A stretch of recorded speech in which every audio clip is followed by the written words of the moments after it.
L'établissement a donc pris des dispositions supplémentaires, renforcement des mesures d'hygiène, confinement de tous les résidents. Quant aux patients à risque, ils sont désormais pris en charge par les centres hospitaliers des villes voisines. Élise Dangean, bonjour Florence Arnay-Momé. Bonjour.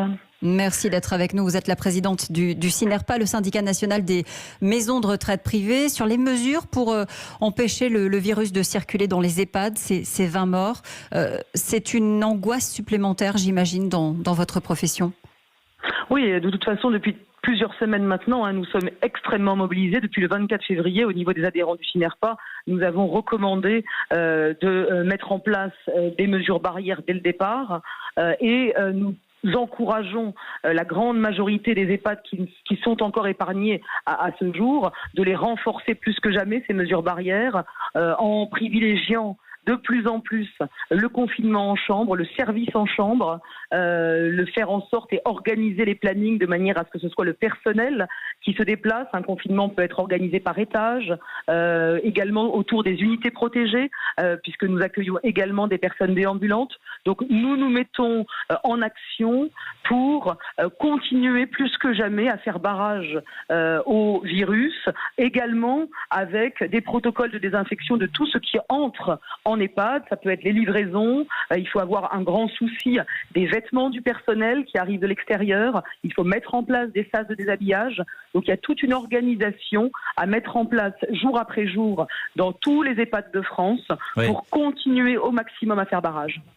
Des sas de déshabillage. Donc, on répète, c'est-à-dire que le personnel de vos maisons n'habite évidemment pas sur place et donc il faut prendre d'autant plus des précautions puisque le virus circule.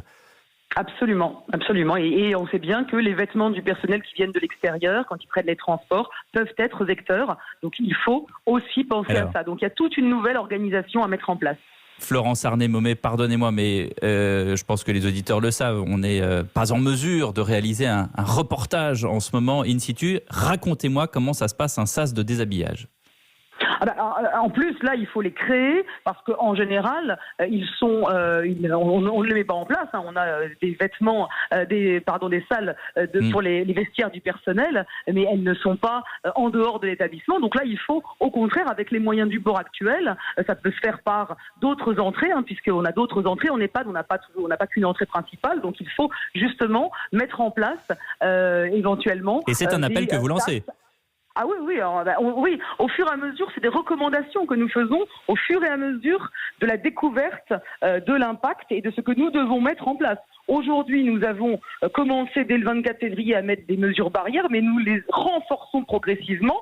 Et ça va évidemment jusqu'à, je vous dis, la désinfection de tout ce qui entre. Voilà, il faut être assez paranoïaque avec ce virus. Et donc bien réfléchir à tout ce qui rentre dans l'EHPAD pour traquer les possibilités. Maintenant, on sait bien qu'il va y avoir de toute façon des EHPAD infectés. Et donc, il y a d'autres mesures qui se mettent également en branle pour l'organisation des soins.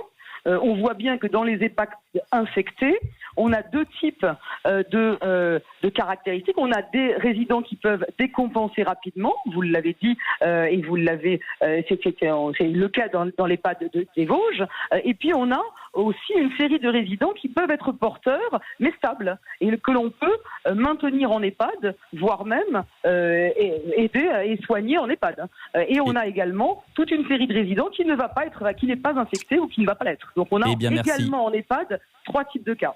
Merci beaucoup de toutes ces explications précieuses, Florence Arnay-Momé. Merci à vous.